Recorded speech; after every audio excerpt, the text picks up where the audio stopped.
Welcome to the Tech Egg. Don't get scrambled. Enjoy the video. You begin by securing a full backup because changing Control Center can alter core settings. Once done, enable Developer Mode and OEM Unlock if Hyperos requires it. This grants low-level changes.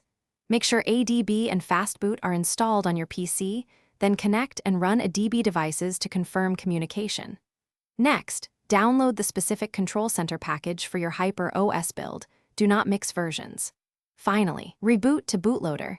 This starts the actual modification path. You now perform the middle sequence, boot to recovery or bootloader according to the package instructions because flashing method matters. Use Fastboot Flash to the designated partition or ADB sideload the ZIP. Specify exact targets to avoid bricking. After flashing, apply the permission patches so the Control Center has proper access. SE Linux mode may need adjusting to permissive temporarily. Once done, clear cache and dalvik/art cache to reduce conflicts, then reboot to verify. You finish by validating functionality. Explore quick toggles, layouts, and gestures. Understand why changes improved your workflow. If the UI is unstable, revert to the backup or disable the new module. If you hit a boot loop, use recovery to restore the image or boot into safe mode and uninstall the module.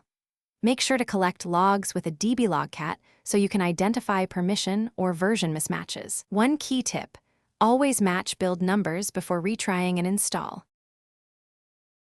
Thanks for watching. Consider subscribing if I helped unscramble your problems.